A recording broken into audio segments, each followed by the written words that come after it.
Mas então, aí chegou o momento que você, assim, se converteu. O momento que você teve... Tá. Bom, vou tentar resumir também.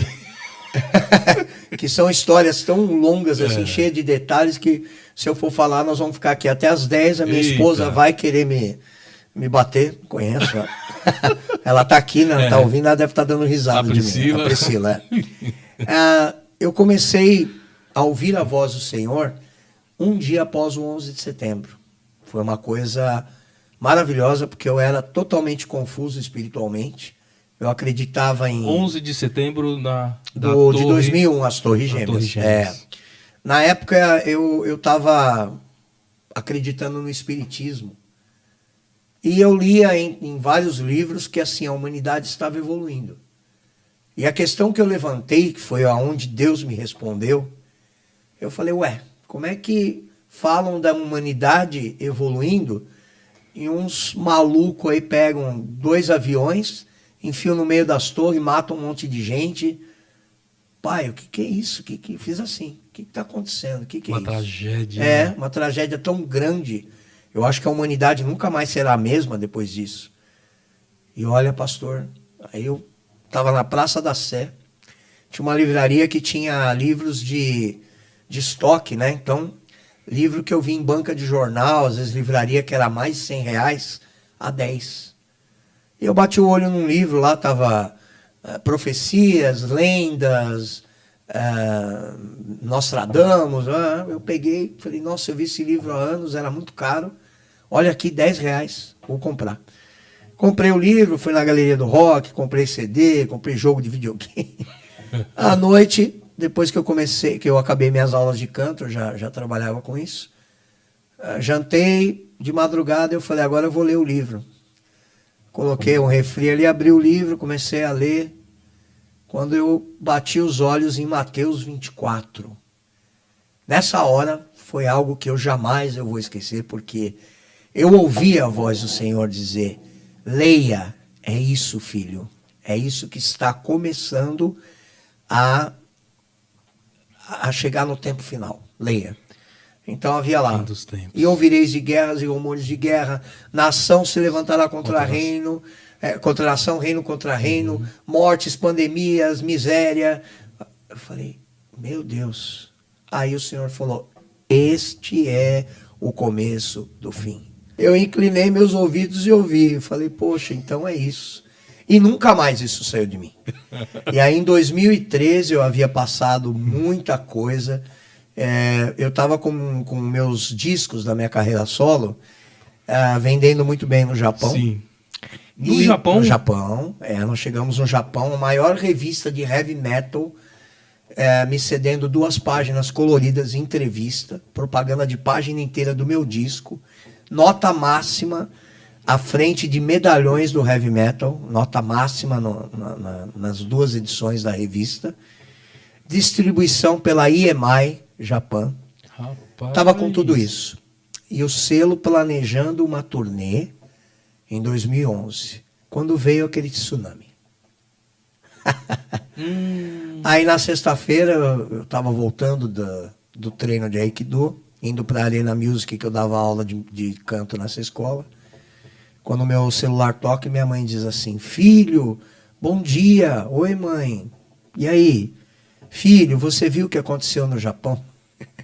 Eu tinha recebido no fim de semana passado um e-mail com eles falando para mim, estamos agendando a turnê para vocês aqui. A gravadora que vai pagar e tal, e vocês vão viajar em várias cidades do Japão aqui. Parecia que eu estava pisando nas nuvens, né? De repente, quando minha mãe fala aquilo, eu recebi um banho de água gelada. Eu senti meus pés gelar assim, minha mão, e eu falei, não mãe, o que foi? Ela falou, ai filho, teve um tsunami, acabou com tudo. Eu falei, você acabou com a minha turnê também. Bom, a partir daí, intrigas dentro da banda, o pessoal se levantando contra mim, espiritualmente você sabe, né, o que é. Era isso que eu queria. Isso depois você já tinha se convertido? Ou não, já então, aí eu vou chegar na conversão. Aí eu cheguei num ponto, pastor, que eu estava destruindo a minha vida, de tanto ódio e mágoa. ah, destruindo a minha esposa. Minha esposa sofreu muito, minha mãe sofreu muito com esse processo, porque eu não tinha paz. E aí, quando você não tem paz, você tira a paz dos outros também, né? Quando em 2013 veio a conversão. Então, eu não me achava digno, eu achava que eu tinha muita falha e muito pecado para fazer o juramento de aceitar Cristo. Eu já tinha aceitado, ele já era o Senhor da minha vida.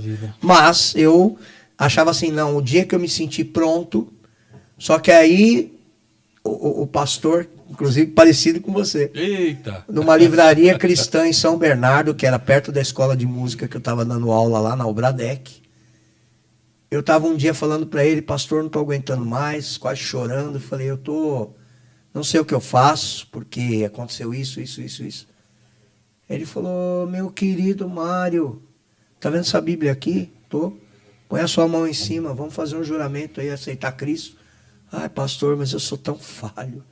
Ele falou, meu querido, e ele não disse assim, vinde como estais. Você acha que ele não vai mudar as coisas, não vai transformar? É só você aceitar. Eu tô chorando aqui. rapaz. Aí eu coloquei a mão, fiz o juramento. E na hora que eu terminei de falar que eu aceitava Jesus como meu Salvador, parece que um bálsamo aliviou todas as feridas que a minha alma sentiam arder. Então aquilo eu senti na hora, eu falei assim, o Senhor já me salvou. Porque eu estava num momento que eu não sabia se eu tirava a minha vida de tanta tristeza e mágoa, porque eu não aguentava mais fazer a minha esposa sofrer, minha mãe sofrer com as minhas neuras, com as coisas que eu havia passado. E assim, isso começou uma transformação na minha vida. Até que eu estou aqui, né? Então hoje, muito ainda tenho que aprender, muito que eu tenho que me transformar ainda nas mãos do oleiro, mas eu estou sentindo o trabalhar de Deus segundo a segundo da minha vida, assim, em cada fôlego de vida. A cada dia que se renova, eu sinto que isso está sendo como Ele quer e de forma alguma, de longe, é ruim. Está sendo ótimo, está sendo maravilhoso.